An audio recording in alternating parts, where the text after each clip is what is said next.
ધંધુકા તાલુકાના વાસના ગામની નદીમાં ગેરકાયદેસર ખનન મુદ્દે ગ્રામજનોનો રોષ, મામલતદાર સમક્ષ રજૂઆત। અમદાવાદ જિલ્લાના ધંધુકા તાલુકાના વાસના ગામની સીમમાં આવેલી નદીમાં ચાલી રહેલા ગેરકાયદેસર ખનનને લઈને ગામમાં ભારે રોષ ફેલાયો છે। આ મુદ્દે આજે સરપંચ સહિત ગ્રામજનોએ ધંધુકાના મામલતદાર સમક્ષ મૌખિક તેમજ લેખિત રજૂઆત કરી ખનન તાત્કાલિક બંધ કરવાની માંગ કરી છે। સરપંચ અંજુબેન મહેશભાઈ પરમાર દ્વારા લેખિત રજૂઆત। સરપંચ અંજુબેન મહેશભાઈ પરમારે મામલતદાર, પોલીસ ઇન્સ્પેક્ટર સહિતના સંબંધિત અધિકારીઓને લેખિત અરજી આપી હતી। તેમણે જણાવ્યું હતું કે તારીખ 31 ડિસેમ્બરે લેખિત રજૂઆત કરવા છતાં આજ દિવસ સુધી નદીમાં ડમ્ફરો બેફામ રીતે ચાલી રહ્યા છે। ખેડૂતોને ભારે નુકસાનીની ભીતિ। ગેરકાયદેસર ખનનના કારણે ગામના ખેડૂતોની ખેતીલાયક જમીનને ગંભીર નુકસાન થવાની શક્યતા છે। સાથે સાથે ઊભા પાકને પણ નુકસાન થવાનો મોટો ભય ખેડૂતો વ્યક્ત કરી રહ્યા છે। રાત્રિથી સવાર સુધી ખનન કામગીરી। સરપંચે આરોપ લગાવ્યા કે ખનીજ માફિયાઓ દ્વારા રાત્રિના સમયે ખનન શરૂ કરી વહેલી સવાર સુધી ડમ્પરો દોડાવવામાં આવે છે, જેના કારણે ગ્રામજનોમાં ભય અને અશાંતિ ફેલાયેલી છે।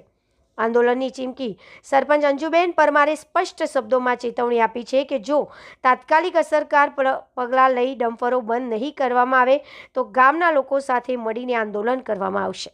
હવે જોવાનું એ રહ્યું કે પ્રશાસન આ ગંભીર મુદ્દે કેટલા ઝડપી અને કડક પગલાં લે છે। Reporter CK Barad.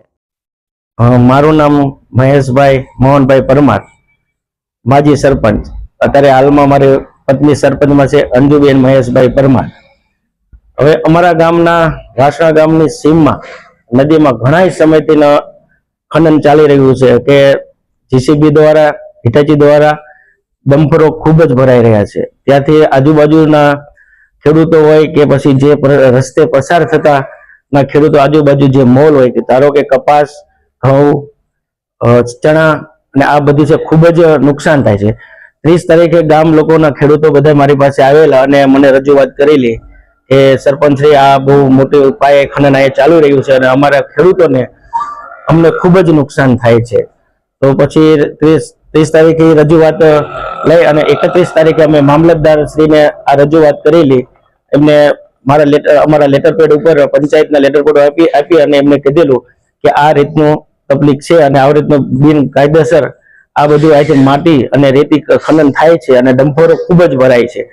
અને 31 તારીખે અમે તેમને ખૂબ રજૂઆત કરી હતી, પણ 2 દિવસ આજે થઈ 2જી તારીખ, પણ જે ઘટવાના બદલે જે ડમ્પરનો વધારો થયો છે। ઓલા રાત્રે જે ડમ્પરો ચાલતા હતા એના બદલે પણ હવે દિવસે પણ ચાલવા લાગ્યા છે, એટલે ખેડૂતો બહુ ત્રાહિમામ થયા છે।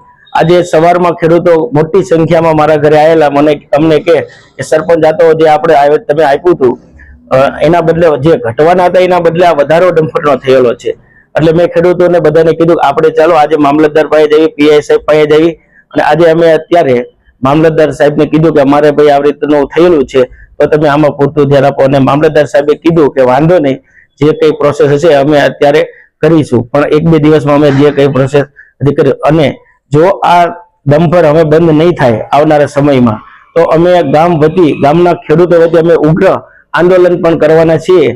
એટલે જેમ બને એમ ઝડપી આ અમારા ગામના ખેડૂતોને નુકસાન ન થાય એ માટે અમે મામલતદાર સાહેબ શ્રી, PI સાહેબ શ્રી અને પ્રાંત સાહેબને અપીલ કરી છે કે જલ્દી અમને આ ડમ્પરો બંધ થાય એ માટે મદદરૂપ થાવ। જય હિન્દ, ભારત માતા કી જય।